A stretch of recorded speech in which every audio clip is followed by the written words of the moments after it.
बात इनिशिएटिव में आप सभी का एक बार फिर से वेलकम है। आज हम लोग फोर्थ पार्ट पढ़ने जा रहे हैं जो हम लोग के प्रेजेंट टेंस से बिलोंग करता है। इसके पहले हम लोग 3 पार्ट खत्म कर चुके हैं, इंडेफिनिट का स्ट्रक्चर, कंटिन्यूअस का स्ट्रक्चर, परफेक्ट का स्ट्रक्चर। और आज हम लोग पढ़ेंगे concept of since and for. इसको एक यूनिक पैटर्न से पढ़ेंगे और आज हम लोग खत्म करेंगे टेंस के प्रेजेंट सेक्शन को। यानी आज का वीडियो हम लोग प्रेजेंट परफेक्ट कंटिन्यूअस टेंस के साथ एंड करेंगे और नेक्स्ट सेक्शन में हम लोग पढ़ेंगे पास्ट टेंस के सारे पार्ट को। तो आइए ये हम लोग देखते हैं कि हम लोग सिंस एंड फॉर का इस्तेमाल कब करते हैं। हम लोगों ने देखा कि ये हम लोग प्रेजेंट परफेक्ट कंटिन्यूअस टेंस में इसका इस्तेमाल करते हैं, लेकिन अब सवाल ये उठता है कि किस कंडीशन में या किन कंडीशन में हम फॉर एंड सिंस का इस्तेमाल करते हैं। सिंपल है, एक बात हम लोग बचपन से पढ़ते आ रहे हैं कि सिंस एंड फॉर दोनों अलग अलग सेंस डेवलप करते हैं। सबसे पहले हम लोग देख लेते हैं कि फॉर जो होता है वो हमेशा पीरियड को इंडिकेट करता है। पीरियड कहने का मतलब होता है कि एक अवधि। सिंपल आप बोल सकते हैं कि पीरियड का मतलब एक अवधि। अभी हम लोग इसको एक और सिंपल तरीके से देखेंगे जिससे ये आपके दिमाग में पूरी तरह से सेट हो जाएगा, ठीक है। और सिंस जो होता है वो पॉइंट ऑफ टाइम, यानी एक पार्टिकुलर पॉइंट है ना। अवधि और पॉइंट में फ़र्क है। देखिए इसको कैसे, पहले इसको समझ लेते हैं। आप इसको कैच करने का एक बहुत ही ईजी तरीका देख सकते हैं। देखिए कैसे, सबसे पहले हम दोनों को लिख लेते हैं, फॉर एंड सिंस। यहाँ पे फॉर और यहाँ सिंस। चलिए फॉर के लिए हम एक काम करेंगे, हम यहाँ पे 2 पॉइंट लिखेंगे, 2 पॉइंट, ठीक है। और सिंस के लिए हम 1 पॉइंट लिखेंगे। सिंपल, मैं फिर से रिपीट कर दे रहा हूँ कि सिंस और फॉर, हम सिंस के लिए 1 पॉइंट लिखेंगे और फॉर के लिए 2 पॉइंट लिखेंगे। और ये 1 पॉइंट और 2 पॉइंट का कंसेप्ट क्या है, आपको याद रखना है F2S1, यानी फॉर के लिए 2 पॉइंट और S के लिए 1 पॉइंट। ये सिंपल कंसेप्ट आप अपने दिमाग में थोड़ी देर के लिए सेट रखिएगा। देखिए कितनी चीज़ें आसान हो जाती हैं। देखिए सबसे पहले फॉर कहने का मतलब जब भी हमने 2 पॉइंट लिया तो सिंपल है, 2 पॉइंट कहने का मतलब कि ये एक लिमिटेड पीरियड के स्टार्टिंग और एंडिंग पॉइंट की बात करेगा। जैसे अगर हम कोई काम कर रहे हैं तो वो 1 घंटे के लिए कर रहे हैं। जैसे वह 2 घंटे से खेल रहा है तो वो 2 घंटे से खेल रहा है, तो या तो वो 6 से 8 खेल रहा होगा या वो 5 से 7 खेल रहा होगा। देखिए स्टार्टिंग पॉइंट 5 और एंडिंग पॉइंट 7, 2 पॉइंट मिल रहा है ना। तो फॉर के लिए देखिएगा ध्यान से, या फिर वो 11 बजे से खेल रहा होगा 1 बजे तक, 11 से 1 खेल रहा हो, या वो खेल रहा होगा 9 से 11। सिंपल देख सकते हैं आप, या वो 9 से 11। अब देखिए ठीक से देखिएगा कि 9 से 11 के बीच में जो ड्यूरेशन निकल कर आ रहा है वो ड्यूरेशन है 2 घंटे का, वो ड्यूरेशन है 2 घंटे का। सिंपली देखिएगा कि जब भी हम 2 पॉइंट का जिक्र करेंगे तो 1 पॉइंट होगा स्टार्टिंग पॉइंट और 1 होगा एंडिंग पॉइंट, और दोनों के बीच में जो होता है हम उसको बोलते हैं ड्यूरेशन, अवधि, है ना। तो 4 के लिए आप निश्चित रहिए कि ये चीज़ें जो है वो अवधि के लिए, यानी कि एक लिमिटेड पीरियड ऑफ टाइम के लिए इस्तेमाल होंगी। लेकिन बात अगर हम करें सिंस की, तो यहाँ पे हमने सिर्फ 1 पॉइंट दिया है सिंस के लिए। तो अगर मैं सेंटेंस बोलता हूँ कि वह सुबह से खेल रहा है, अब आपको इसमें ये क्लियर नहीं है कि सुबह से कब तक खेल रहा है। जैसे कि फॉर में क्लियर था कि वह 2 घंटे से खेल रहा है, तो 6 से 8 के बीच, 8 से 10 के बीच, 10 से 12 के बीच।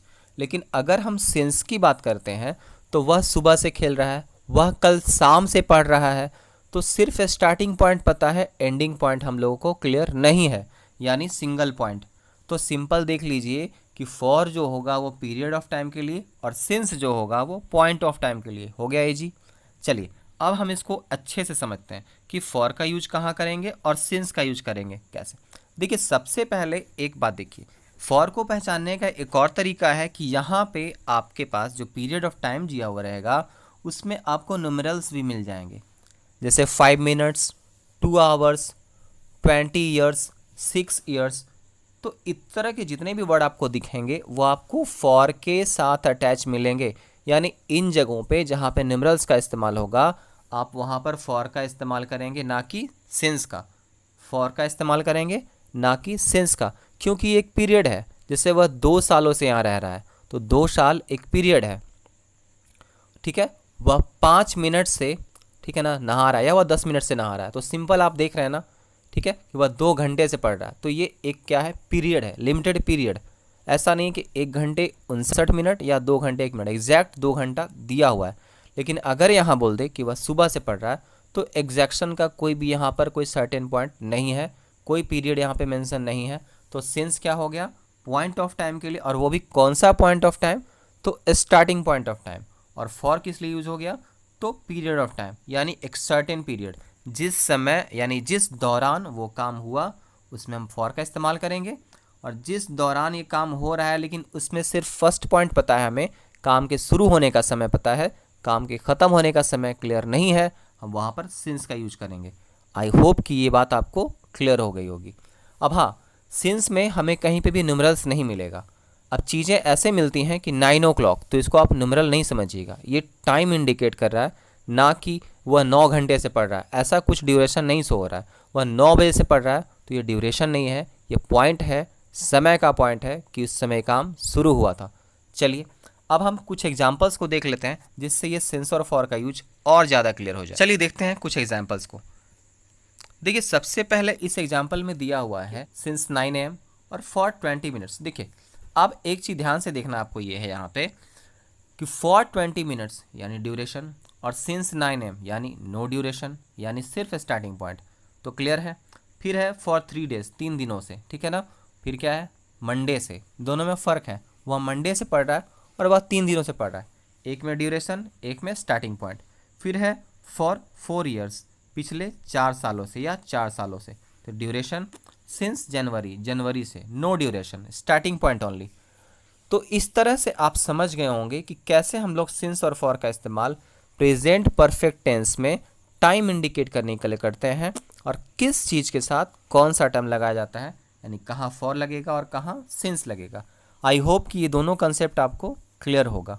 अब हम लोग इसको देखते हुए चलते हैं इस रूल की तरफ कि किस कंडीशन में हम लोग प्रेजेंट परफेक्ट कंटिन्यूअस टेंस का इस्तेमाल करते हैं। चलिए देखते हैं हम लोग रूल को। देखिए प्रेजेंट परफेक्ट कंटिन्यूअस, सबसे पहले तो हम लोग इसके स्ट्रक्चर को देख लेते हैं कि स्ट्रक्चर क्या बोलता है। स्ट्रक्चर में एक चीज़ पहले क्लियर है कि इस सेंटेंस के जैसे भी असर्टिव हो, इंटीग्रेटिव हो, निगेटिव हो, इंटरनेगेटिव हो, आप इसमें जितने भी सेंटेंस स्ट्रक्चर हैं सबका एक पैटर्न आप पहले देख लीजिए। यहाँ पे subject plus has have plus been plus B four plus object, उसके बाद फॉर सिंस और टाइम, एडवर्ब ऑफ टाइम, ठीक है। चलिए सिंपल देख लेते हैं कि सब्जेक्ट हैज़ हैव, यहाँ पे एक चीज़ है जो आपको कॉमन मिलेगा, बीन। अब हैज़ हैव जो है वो सब्जेक्ट के सिंगुलर और प्लूरल होने के हिसाब से अल्टरनेट चेंज हो जाएगा, यानी अगर ही है तो हैज़ होगा, लेकिन अगर आई है तो हैव होगा, लेकिन बीन दोनों में लगेगा, ये ध्यान रखना है, बीन दोनों में लगेगा। तो ये स्ट्रक्चर यहाँ पे क्लियर होगा। अब एक चीज़ और ध्यान से देखते हैं कि ये बीन, लोग यहाँ पे कंफ्यूज हो जाते हैं अक्सर कि बीन का इस्तेमाल कहाँ करना है, तो इसको यहीं पे पहले आप सॉर्ट आउट कर लीजिए कि बीन जब भी यूज होगा हैज़ हैव के बाद और भी फोर के पहले। भी फोर मतलब क्या, यानी verb plus ING format of verb, यानी गो तो उसका गोइंग हो जाएगा। क्लियर है। चलिए एक चीज़ और हम लोग समझते हैं कि जब भी सिंस फॉर आप यूज़ करेंगे तो वो ऑब्जेक्ट के बाद लगाएंगे, ना कि ऑब्जेक्ट के पहले। तो ये बेसिक जो कन्फ्यूज़न है यहीं पे क्लियर करके हम लोग आगे बढ़ेंगे, ताकि हम लोगों को और टेंस में प्रॉब्लम नहीं फील हो। तो मैं पहले स्ट्रक्चर की बात कर रहा हूँ, यहाँ पे देखिएगा जो असर्टिव है, तो असर्टिव में हम लोगों ने देखा कि subject plus has have plus been plus B four plus object, फिर since for according to time और पीरियड ऑफ टाइम और पॉइंट ऑफ टाइम, उसके बाद फिर आप समय दे दीजिएगा। असर्टिव का स्ट्रक्चर क्लियर है। नेगेटिव में आपको कुछ भी नहीं करना है, बस हैज़ हैव के बाद नॉट पुट कर दीजिएगा, नेगेटिव सेंटेंस फॉर्म हो जाएगा। और फिर हैज़ हैव को अगर हम आगे कर देते हैं और सब्जेक्ट को उसके बाद करते हैं, यानी कि इसको रिप्लेस कर देते हैं एक दूसरे से, तो वो हो जाएगा आपका इंट्रोगेटिव, और लास्ट में इंट्रोगेशन का साइन आपको देना होगा। इसके बाद हम लोग देखते हैं has have plus subject plus not, तो ये इंट्रोनेगेटिव। बाकी चीज़ें तो एज यूजुअल हैं। देखिए V four plus object plus since for plus time, यानी ये पार्ट अगर हम देखें तो देखिए ये पार्ट पूरा का पूरा कॉमन है, इतना पार्ट देखिए क्लियर है। चेंजेस जो है वो इस पार्ट में आ रहे हैं, बाकी ये पार्ट जो हमारा है वो कॉमन है, देखिएगा ध्यान से, यानी ये पार्ट कॉमन है और ये पार्ट अनकॉमन है, यानी यहाँ पे चेंजेस हैं। बाकी V four plus object plus since for plus time आपका एज यूजुअल है। तो यहाँ पे आपको सारे स्ट्रक्चर को बारीकी से देख लेना है और कंसेप्ट को क्लियर कर लेना है। मैं फिर से दोहरा देता हूँ कि बीन जो होता है हैज़ और हैव के बाद एंड V4 के पहले, फोकस करिएगा इस बात को। चलिए, अब ये किस तरह का सेंस डेवलप करता है, प्रेजेंट परफेक्ट कंटिन्यूअस टेंस किस तरह का सेंस डेवलप करता है, ये जानेंगे हम लोग रूल से और उसके यूज से। देखिए, सबसे पहले तो प्रेजेंट कंटिन्यूड एक्शन होते हैं जो कि फॉर सम टाइम या mention time in kept in present perfect continuous tense. देखिए, कोई भी प्रेजेंट कंटिन्यूड एक्शन, आप कहने का मतलब ये है कि कोई काम किसी समय में जारी हुआ और अभी भी वो कंटिन्यू है। जैसे मोहन सुबह से अखबार पढ़ रहा है, मोहन सुबह से अखबार पढ़ रहा है। अब आप ध्यान दीजिए कि मोहन ने मॉर्निंग में स्टार्ट किया था पढ़ना अखबार, ठीक है, और अभी भी वो अखबार पढ़ रहा है। क्या कर रहा है वो? अभी भी अखबार पढ़ रहा है। यानी काम जो है वो अभी तक पास्ट में शुरू तो हुआ था, लेकिन ये काम अभी भी जारी है। आप सिंपल देख सकते हैं कि एक सर्टेन पॉइंट पे काम शुरू हुआ और सर्टेन पॉइंट तक टाइम अभी भी वो चल रहा है, कंटिन्यू है, ख़त्म नहीं हुआ है। अगर ख़त्म हो जाएगा तो आप उसको प्रेजेंट परफेक्ट बोल दीजिएगा, लेकिन ये जारी है इसलिए हम इसको प्रेजेंट परफेक्ट कंटिन्यूअस बोलते हैं। काम के सर्टेन होने का बहुत ज़्यादा चांस है क्योंकि ये कंटिन्यू है, जारी है। अब इसमें फॉर और सिंस से हम लोग डिफरेंस देख लेते हैं कि वो काम एक ड्यूरेशन में हुआ या वह काम एक समय से शुरू होकर अभी तक चल रहा है। यानी फॉर एंड सिंस का यूज इसके पहले हम लोगों ने डिस्कस किया था। अब चलिए समझते हैं। यानी कोई भी काम, जैसे राजू सुबह से पतंग उड़ा रहा है, राजू क्या कर रहा है कि सुबह से पतंग उड़ा रहा है, ठीक है, तो राजू ये है और ये सुबह से पतंग उड़ा रहा है। तो सिंपल है कि ये काम जो है वो सुबह से हो रहा है, एक निश्चित समय से शुरू हुआ था और अभी भी वो उड़ा ही रहा है। तो ये बात आपको क्लियर हो गई होगी कि कोई भी प्रेजेंट कंटिन्यूड एक्शन सम मेंशन टाइम में ये स्टार्ट हुआ होगा, इसको हम प्रेजेंट परफेक्ट कंटिन्यूअस टेंस के स्ट्रक्चर से बनाते हैं। स्ट्रक्चर हम लोगों ने इसके पहले देख लिया है। अब बात करते हैं कि time must be mentioned in this time या इन दिस टेंस।